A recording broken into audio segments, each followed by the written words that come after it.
Hey guys, today I'm going to show you how to solve the Pyraminx. So let's do it. So the first step is to look at all the tips, and you want to find all the tips with blue on them. So it's this, and this one has blue. Face that side, and then you basically want to solve these 3 pieces. So I already have 2 solved, and I just need this one left. So if these, for example, weren't solved, you would just keep turning this layer until this one's solved, keep turning this layer until this one's solved, and then finally keep turning that layer until this one's solved. Once all blues are solved, then you want to match the tips up with the blue like that. And now we want to move on to the next step. So the next thing we want to do is turn the cube like this, and then we want to keep turning it until we find a piece with blue on it. So it doesn't matter which one it is. So for example, this one has blue, and we have to look at the other color. So it has red. So it goes on this side. So the blue and red goes into the blue and red right here. So the way that you want to make this go in, so just make blue face you, and then this is our first algorithm. So it goes like this.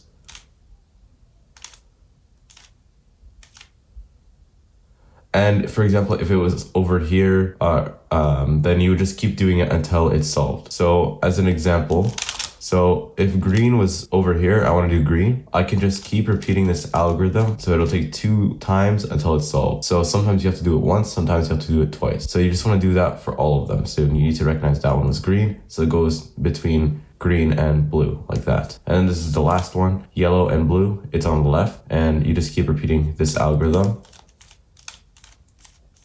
and it's solved. So for the last layer, you can get 6 different cases, one of them being just essentially solved, and the other ones needing algorithms. And don't worry, you don't need to learn 5 different algorithms. You actually only have to learn 3. The other ones are just mirrored. So for this one, for example, it's the hardest one in my opinion. So you have to recognize the only difference between this one and the lefty version is that the block for this one is on this side. If the block was on this side, so this red was unsolved and then this red was solved, then you would do it from the left side. So the way that you have to recognize this is there's a block here and a block here. And the way that you position this is you put the one that without a block in the back, and then you do this algorithm.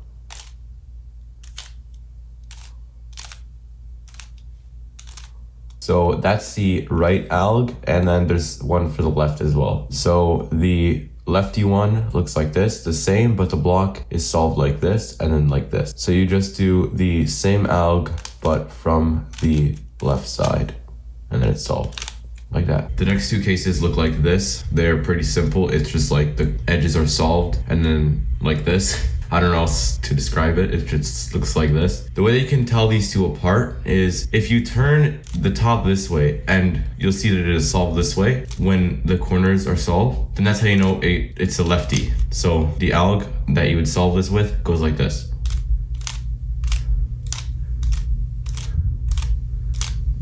And then the righty one is the same thing, but if you turn it this way while the corner or the edges are solved, then it would solve like this, and this is the righty version. So you do it like this.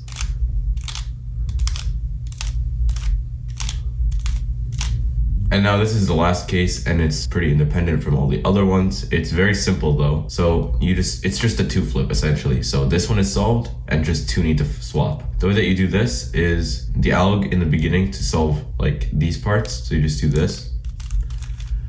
And then you move this over here, and then you move it back in essentially one smooth motion. So you do the left side up, U2, and come back down. And then of course the tips could be unsolved. So you just solve the tips, and then your Pyraminx is solved. Very cool. If you guys enjoyed this video or it helped you, please like and sub, and also bye.